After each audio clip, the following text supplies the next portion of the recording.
皆さん、ずんだもんです。今日も元気に行ってみよう。今日はね、太陽の国、ブルガリアについてお届けするのだ。実は、ブルガリアってヨーグルトが有名だけど、バラの生産量も世界一だって知ってた？ロマンチックな一面もあるのだ。今日はそんなブルガリアのニュースを全部で5つ紹介するのだ。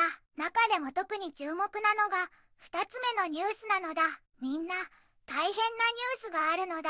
なんと、ブルガリアが2024年から2025年にかけてヨーロッパ連合 EU の中で一番火事が多い国になっちゃったみたいなのだ。環境省が発表したんだって。衝撃的すぎるのだ。一緒に見ていくのだ。皆さん、こんにちはなのだ。今日は東ヨーロッパのバルカン半島に位置する素敵な国、ブルガリアをご紹介するのだ。首都はローマ時代からの歴史を持つ美しい町、ソフィアなのだ。ブルガリアは紀元前から多くの文明が栄え、特に中世には強力な帝国を築いた歴史を持つ国なのだ。オスマン帝国支配を経て、20世紀には社会主義体制を経験したけれど、現在は議会制民主主義の共和国として発展しているのだ。人口はおよそ650万人で、国土は日本の約3分の1ほどなのだ。この国は、バラの谷と呼ばれる美しい地域があり、世界中で愛されるローズオイルの主要生産国としても知られているのだ。バラだけでなく、独特の酸味が美味しいヨーグルトもブルガリアが発祥と言われているのだよ。主要産業は、農業が盛んで、特に小麦やトウモロコシの栽培が盛んなのだ。近年は IT 産業も成長中で、観光業も重要な柱なのだ。雄大なバルカン山脈や黒海沿岸のビーチ、そして数多くの歴史的な修道院や古代遺跡が多くの観光客を魅了しているのだ。最近では EU 加盟国としての経済発展はもちろん、豊かな自然と伝統的な食文化が注目されているのだ。世界遺産も多く、その歴史と自然の美しさに触れることができる、とても魅力的な国なのだ。ぜひ一度訪れてみてほしいのだ。一つ目のニュースなのだ。コードレッド。ブルガリア、猛暑で最高レベル気象警報が2日目に突入。7月27日、という記事なのだ。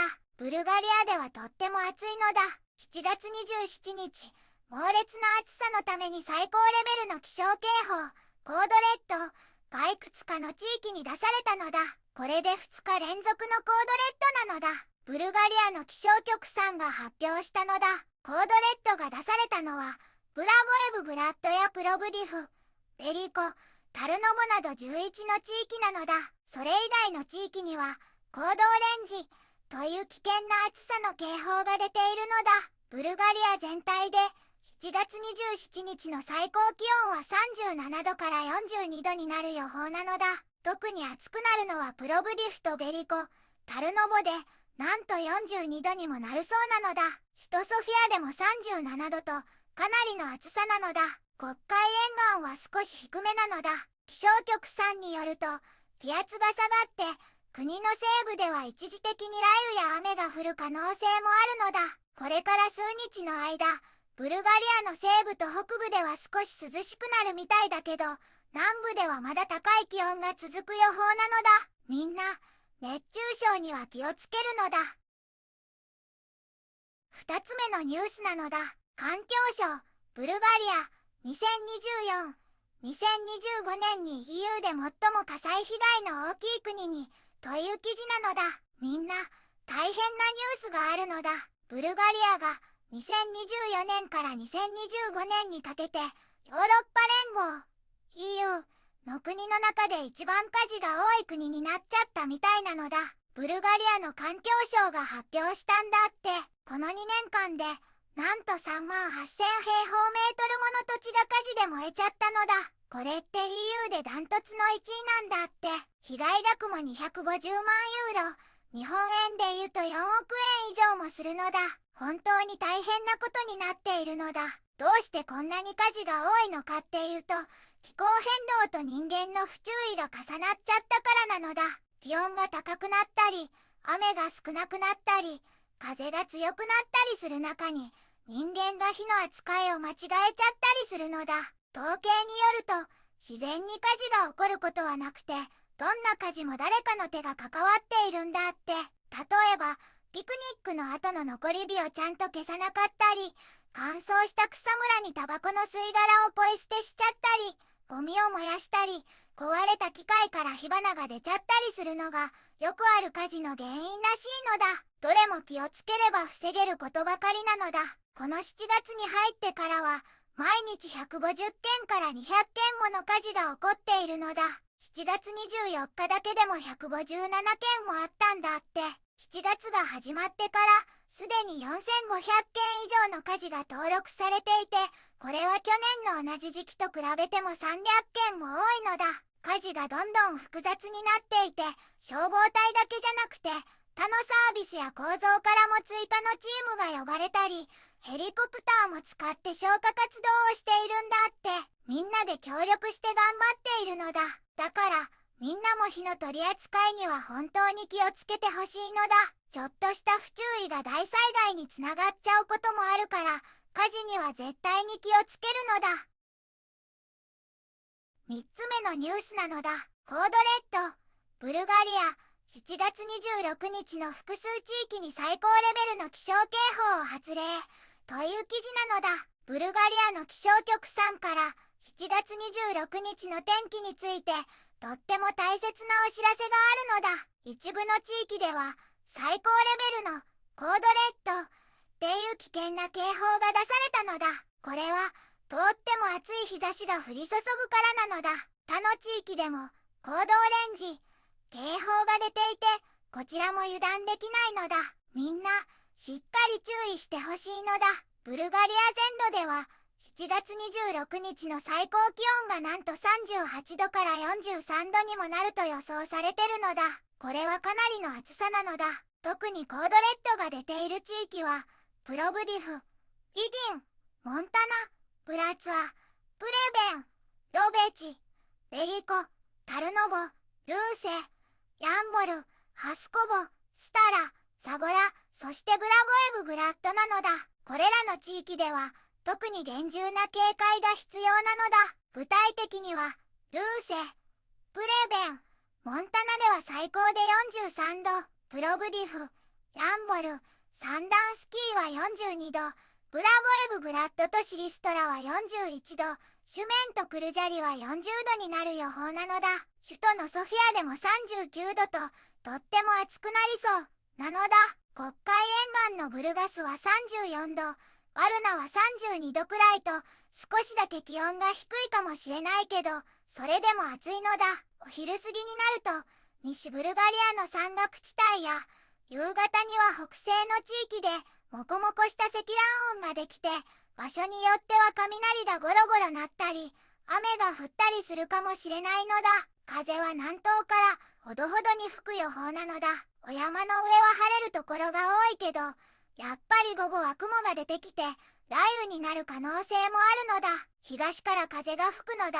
標高1200メートルくらいだと33度、2000メートルくらいの場所だと27度くらいになる見込みなのだ。黒海沿岸はお天気が良くて、午後からは南東の風が吹くのだ。最高気温は30度から34度くらいで、海の水の温度は24度から26度くらいなのだ。みんな熱中症にはくれぐれも気をつけて、水分をたくさんとって涼しく過ごすのだ。ずんだもんも心配してるのだ。4つ目のニュースなのだ。ブルガリア、猛暑で新たな気象警報という記事なのだ。ブルガリアの気象局が間もなく来る7月25日に国中を対象にしたコードオレンジという危険な気象警報を出したのだ。これはとっても厳しい暑さが予想されているからなのだ。予想される最高気温はなんと36度から41度にも達する見込みなのだ。特にサンドスキーでは41度、プロブディフやルセでは40度とかなり高くなるのだ。首都のソフィアでも37度、黒海沿岸のバルナやブルガスでも31度になる予定なのだ。夜間は晴れて暖かく、軽いこちが吹くのだ。山間部も晴れて暖かいけれど、午後には西部や中央部の山で積雲ができて、ごく一部で雨が降るかもしれないのだ。黒海沿岸も晴れて、海水温は24度から26度くらいになる見込みなのだ。この猛烈な暑さを受けて、ブルガリアの道路インフラ庁は、7月26日と27日の午後1時から9時まで、20トンを超える大型トラックの通行を、全国の特定の道路で制限するのだ。これは、道路の損傷や事故を防ぐための一時的な対策なのだ。ただし、高速道路や幹線道路は対象外で、主に国道や県道の一部が規制されるのだ。そして、気温が38度を超えて高度オレンジが出た場合、大型トラックは指定された場所で通行再開まで待機しないといけないのだ。でも、生鮮食品や温度管理が必要な貨物、生きている動物、危険物を運ぶトラック、それに特殊な市街運搬車は、この通行制限の対象外なのだ。みんなも、この暑さに気をつけて、熱中症にならないように十分に水分を取ったり、涼しい場所で過ごしたりして、安全に過ごすのが大事なのだ。熱中症にはくれぐれも気をつけるのだ。5つ目のニュースなのだ。ブルガリアの2025年上半期新車乗用車登録台数、前年同期比 4.6% 増という記事なのだ。ブルガリアの新しい車の登録状況は、2025年前半にちょっと面白い動きがあったのだ。まず、ブルガリアでの新車登録は、今年1月から6月でなんと24,083台だったのだ。これは去年の同じ時期と比べて 4.6% も増えているのだ。すごいのだ。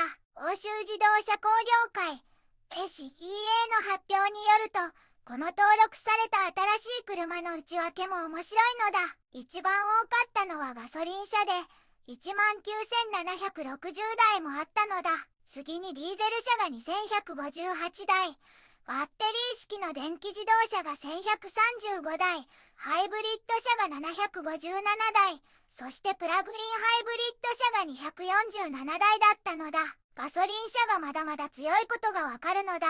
ところが、EU 全体で見ると、少し違う傾向があるのだ。2025年前半の EU 全体の新しい車の登録数は、去年の同じ時期と比べて 1.9% 減ってしまったのだ。特に6月だけ見ると、去年の6月より 7.3% も減っているのだ。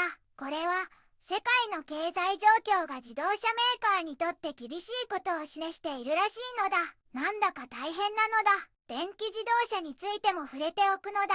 バッテリー式の電気自動車の市場シェアは、今年前半で 15.6% だったのだ。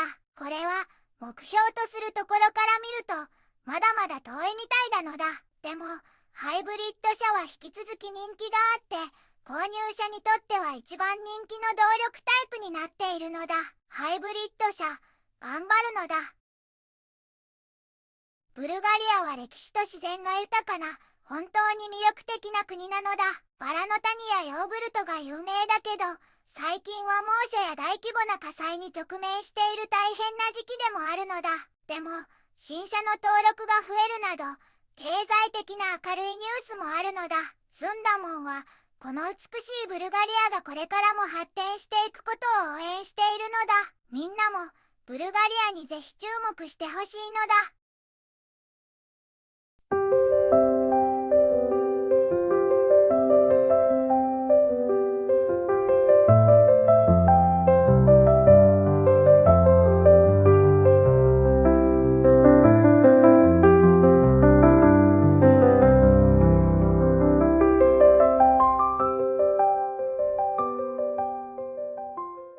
こんにちはなのだ。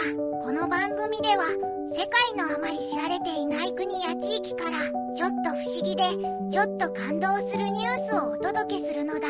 日本ではあまり話題にならないけど、世界には僕たちが知らないままの出来事や優しさや驚きに満ちた物語がたくさんあるのだよ。テレビでもネットでもあまり見かけない。けれど本当はもっと伝えられるべき小さな世界の声。そんな声を僕と一緒に見つけに行くのだ。さあ、一緒に知られざる世界の旅を始めるのだ。